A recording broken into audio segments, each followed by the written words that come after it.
Hello, this is Antonio Gangale. This is Part 3, United States of America versus Union Cheese Company, examining whether there was criminal misconduct by government actors within the case.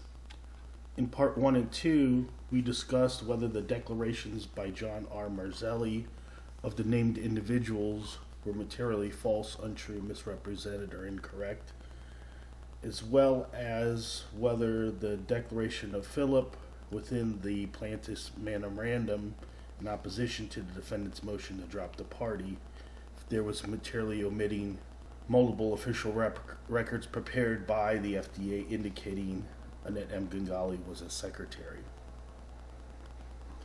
as well as whether they omitted Dale M. Gangale and Antonio Gangale within their declarations of named individuals. Knowingly and willfully, recklessly disregard, or whether the statement is true or a conscious effort to avoid learning the truth can be construed as acting knowingly.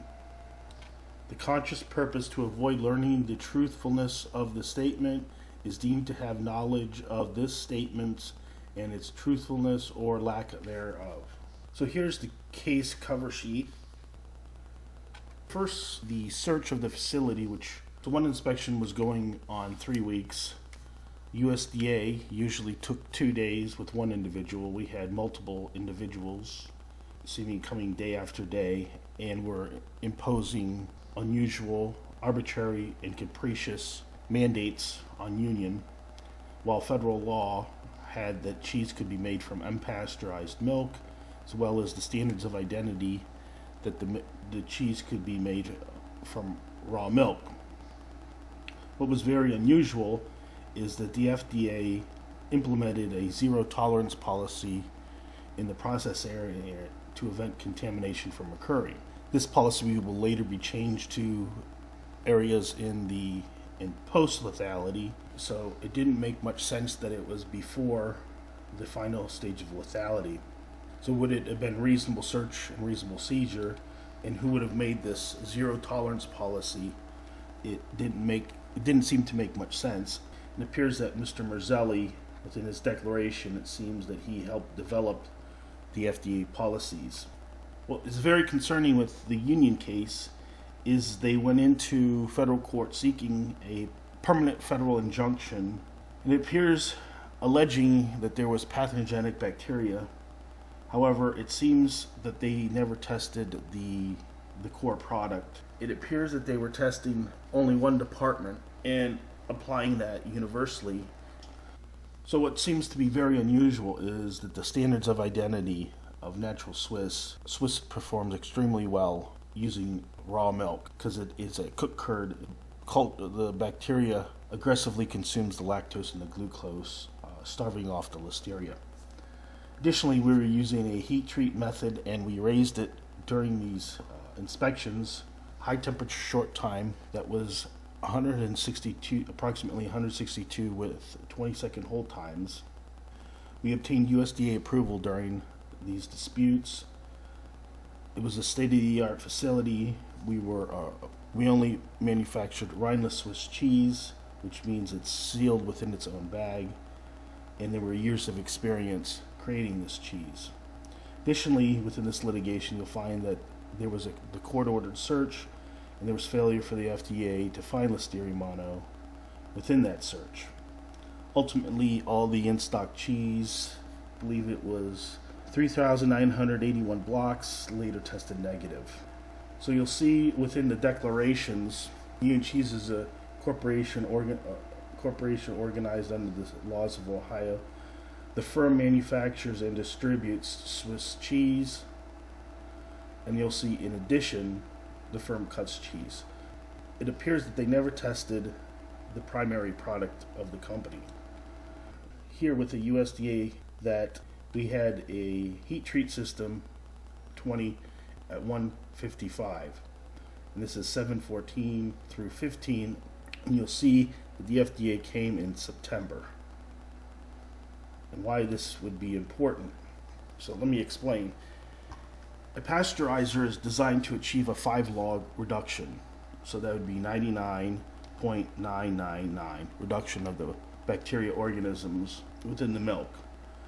So federal law provides that you can use it raw. So there's a method that Union used that was less invasive, that didn't destroy the milk enzymes.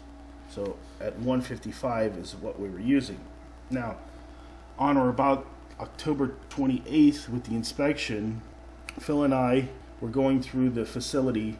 He was examining how we made it. So we were standing right here, which was where the panel of the high temperature short time, the heat treat charts were, and I explained to Philip that we had heat treated our milk. And at that time, Phil was unaware of what that meant.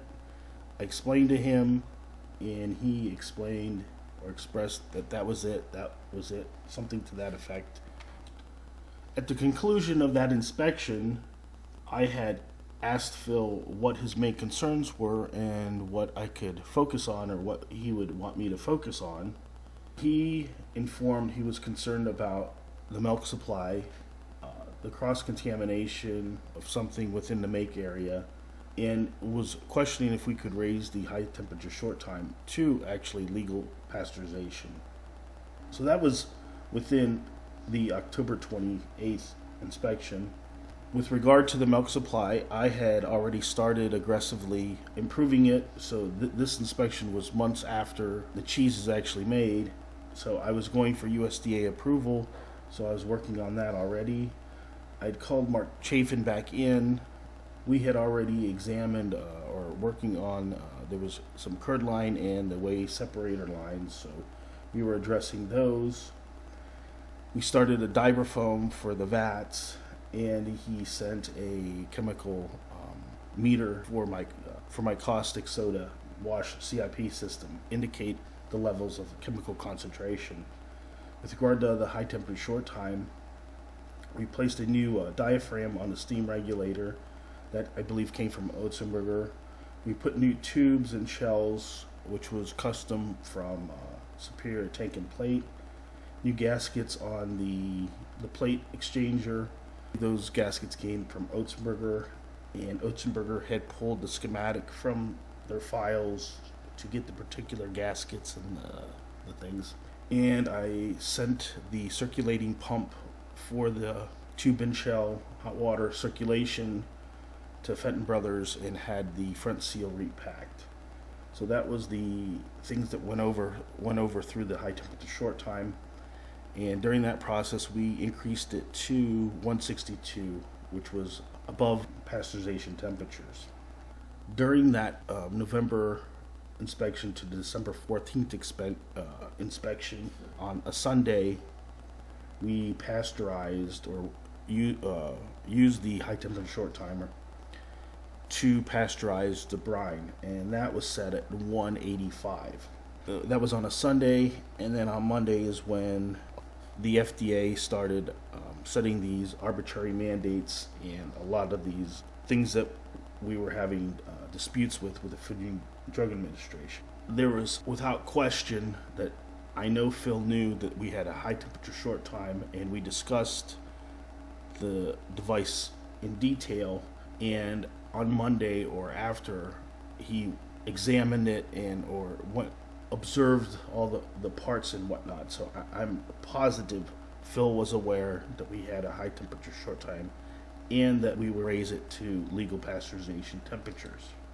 Here on Dairyfield Magazine, so this is before the litigation, there was an article explaining a method that's used by some of the cheese manufacturers. You also see within Ohio Administrative Code here when the product desired to be heat treated, and they state it to be 125 degrees but less than 161. So you'll see that we were actually outside the temperatures of what these things define it. So here's the term thermalization is a generic description of a range of sub-pasteurization heat treatment similar to pasteurization using lower temperatures. In Europe, there's a distinction between cheeses made from thermalized milk and raw milk cheeses. However, the United States, the Food and Drug Administration places the same regulations on all unpasteurized cheese. Cheeses from pasteurized milk must be aged for 60 days or more. When you examine the FDA's EIR report, you'll see the firm relies on aging of the cheese since the milk is not pasteurized. You'll see further within, it says cheese made from raw milk. Now, where this becomes extremely important is when you testify in federal court under oath as to the possibilities of listeria being in your cheese. So Mr. Madden testifies that it was unpasteurized milk. Well, you have to also understand that if he's using a method that is above the legal pasteurization, does it kill it off? And is there a 99.999 reduction of the microorganisms? And you'll see here he testifies that pasteurization kills off listeria mono. So it's critical that he is told, or that he knows within his paperwork, that that method is being used. Now, again, he had the opportunity to inspect the facility. They gave a court-ordered inspection. So if the witness chooses not to go in and examine it, or have someone of competent means, or that there's proper communication between them, that the testimony that he gives can be highly inaccurate and false. Further, if he's going through the paperwork, there are certain things that could have or should have detected that there's certain methods that they were using. If he was going through the paperwork with the U.S. Department of Agriculture, he would have definitely seen that we heat treated. Further, within the USDA report states on 21, it's the new gaskets were installed on the milk HTST plates. You'll further examine with his testimony that was, I believe, in the footnote, that Rhineless Swiss made from a mixture of pasteurized whole milk and skim, containing 10 to the 4th to the 10 to the 5th power, that the cheese did not permit the survival of Listeria mono. You'll notice within his testimony that he uses a level of 100 CFUs per milliliter, so that'd be 10 to the 2nd power, so it's almost half or much smaller. He's stating under oath that the levels that it could possibly in the milk, such a low level. You also keep in mind that there was a court-ordered search and there was no Listeria mono found during that, and also that all the cheese later tested negative. It would be, I think, critical to examine or whether the FDA distorted their expert witnesses by materially withholding information, and did Mr. Madden choose not to inspect the facility. So here we can further examine if there is manipulation or distortion of the testimony. So one, if you examine the quality of milk, were they using individual producers or silo sample? Further, it's a USDA. Also, you want to know the particular type of cheese that they're using. Soft cheeses, or is it a cooked curd? Those perform much different, so you could swing the amount of those analysis greatly as well. Also, you want to know the method and manner that it's being used. So you could either use raw milk, you can have unpasteurized milk that you do some type of thing. There could be heat treat, which falls within, I believe, 120 in Ohio is 125 to 161. You can actually have a high temperature short time that is an unsealed device designed for cheese manufacturing, or you can actually have a sealed device. So there's a huge spectrum of what type of method that you are using, and that can greatly affect the levels of listeria that would be in your milk. Also, it would be critical to know if you're using the style of manufacturing. Is this a small artisan type facility, or this is where they use more intensive hand manipulations of the product? Is it a modern technique, Or is it a state-of-the-art facility with 3A equipment that's automated? So that would be a critical understanding. You'd also want to know the sanitation program, the CIP system, the chemicals that are being used, all in your calculations to determine what it could possibly be. So if this expert witness is not given this data, there would be no conceivable way, in my opinion, that he could have calculated these or give any valid testimony. It's my understanding, I believe the FDA inspector Phil was hired by the FDA 3 to 4 months before this matter, and I believe he had a degree in physics. I believe he had no manufacturing background, nor did he have any dairy experience, to my knowledge. So I believe the information that he's providing, he doesn't have the background or skills or understanding to provide this to the expert witness. So why an expert witness would rely on certain facts, it would be beyond me, particularly when the government, when a federal court gives you the opportunity to go into the facility. So did the FDA limit the information to their own expert witness? What you'll see within the court order, it says problems is the limitations on the information that were given. So they actually criticize Union with their expert witness of while they were there examining things and whatnot. You'll further see it says clearly Gangale hindered the ability of his own experts to do parallel samples and fully inspect the facility by failing to inform them of the FDA's findings. What they don't say is that they materially omitted the person that handled the inspections and did not notify him of all the information hindering his ability to know what was going on within this particular map. Examine with regard to the expert testimony of the FDA, whether Madden inspected the facility, what his numbers or how he was calculating the heat treatment of the milk, whether he examined the CIP system, the charts, the valves, and whatnot, whether he examined the current milk supply and what the silo sample and things, what they were tested on, what was the manner and method of production. Now keep in mind that this federal court order of injunction was filed on the basis of pathogenic bacteria.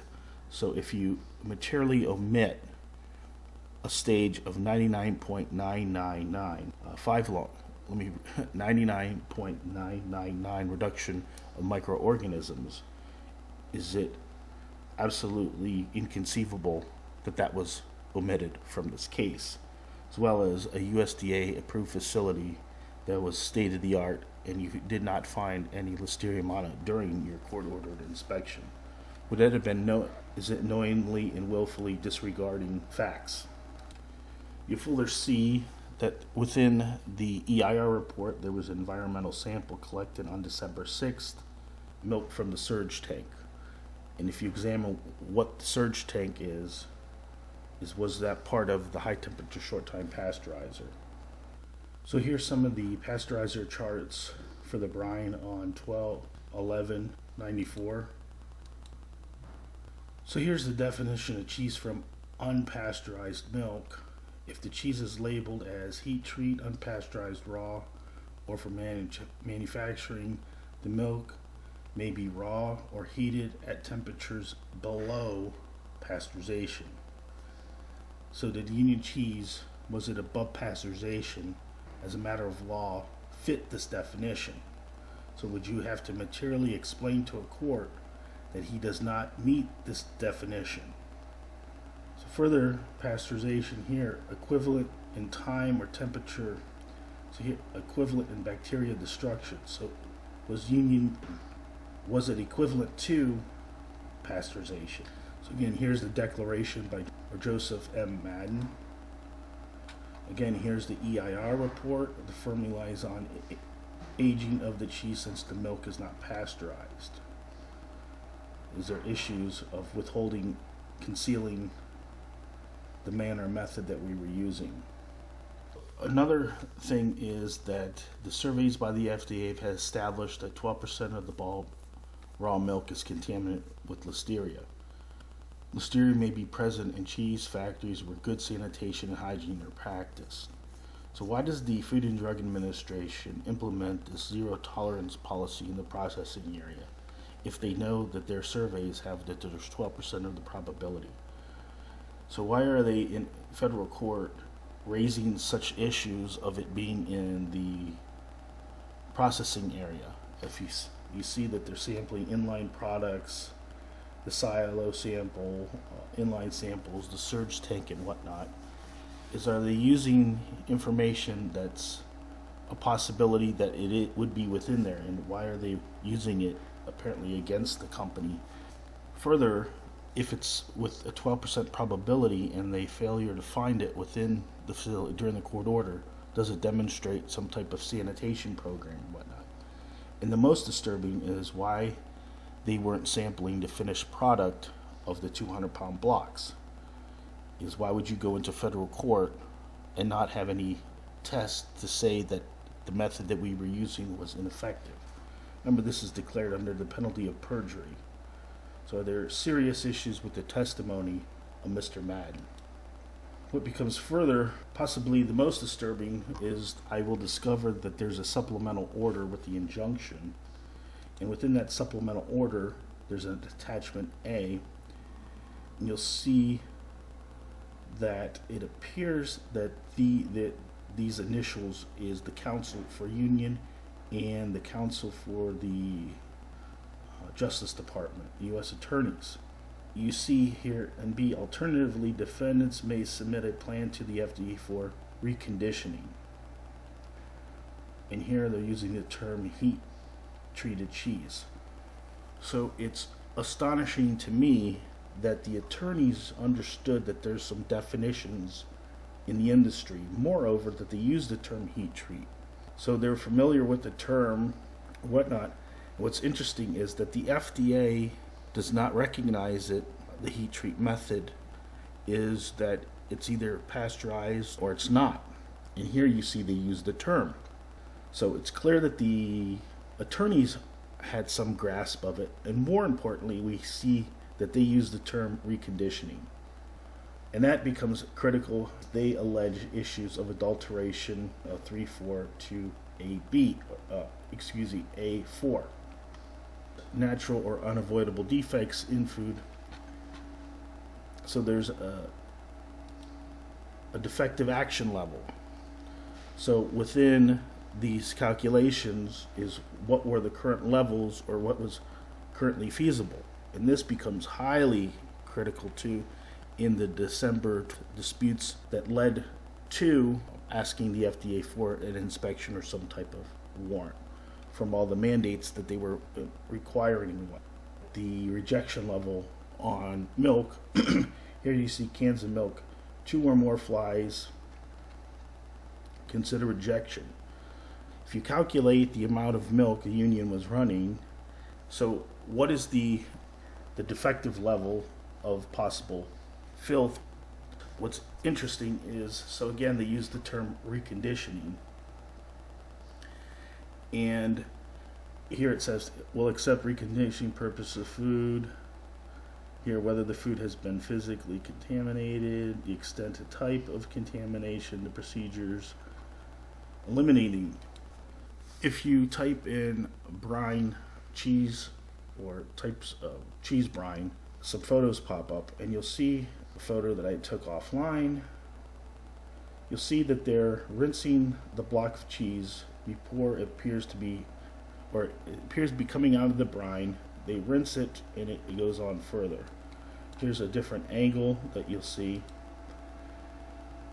So you notice that they are rinsing the cheese. You'll see here's a photo.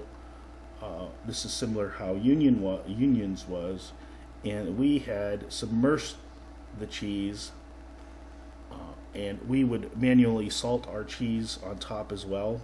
So we would take off the salt and whatever during this process. And you see also here, when you type in brine, you'll see that it's an attractive nuisance that we deal with in the dairy industry, that it is a food source, a thing that dairies deal with. So here's one of the, also here, Rhine Swiss cheese, it can be aged in the cave and you can wash it during the process. So one of the, I think, critical things with regard to the claim is whether you can, one, if you can rinse or wash the cheese before it is being packaged, is one, would that even be considered an adulterated product within the defective levels? More so, if they're claiming it is adulterated, was it an allowable step that many manufacturers engage in before the product is packaged? And this process would be in the second day of processing. So is there 58 days with it being sealed in a bag? So requisites for a valid judgment. A person who with interest or to be adjudicated must have adequate notice of the proceeding and an opportunity to be heard. Did the FDA, did they skew or misrepresent the named individuals? Was Dale and Antonio not named in this? And did I, Antonio, have direct knowledge of what particular issues that were being litigated?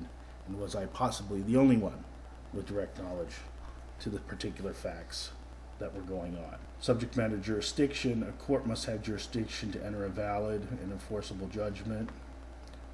May retroactively challenge the validity of the judgment. They cannot waive subject matter jurisdiction. May be raised at any point in the litigation, even if the parties had previously agreed to subject matter jurisdiction existed. Your subject matter. Habeas corpus is the proper remedy to attack a void judgment or a sentence. Indispensable party. An indispensable party is in a proceeding that must be included in the lawsuit in order for the court to render and execute a final judgment. Was Dale M. Gangale and Antonio Gangale an indispensable party to this action? Mandatory joiner. A person who is not originally named in a lawsuit, whose presence in a lawsuit is necessary for it to proceed. When there was the case management, would it have been critical to know the named individuals? And did they have opportunity to examine that? So were they knowingly and willfully ignoring these? Would it be criminal to conduct a federal trial, seek a permanent injunction, and fail to name mandatory parties in the action? Lack of subject matter jurisdiction.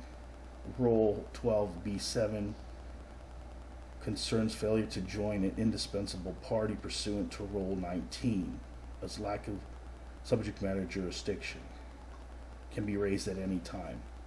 Is there issues of lack of subject matter jurisdiction with this court? When a federal court lacks constitutional or statutory authority, it has no power or authority to do anything. Such actions may also be attacked via Section 225 motions. The action is void from the get-go. So let's review some of the findings of fact and conclusions. Here it states, having considered the testimony of the witnesses, the trial exhibits, the memorandum in support on behalf of the parties, the arguments of counsel, and applicable law, the court makes the final findings of fact and conclusions of law. Were the issues of the witnesses, the FDA's witnesses, did they materially misrepresent facts? Were there issues within the memorandums of the named individuals that they had misrepresented that, and did the court know? Arguments of counsel and applicable law. What was the applicable law within this case? Did federal law allow cheese to be made from raw milk and aged at 60 days? Was Union's heat treating above pasteurization temperatures as well as holding it? So how did the judge come to the findings of fact that they did? We must presume the judge knew and applied the law. It's unfathomable how the court came to its findings within this case.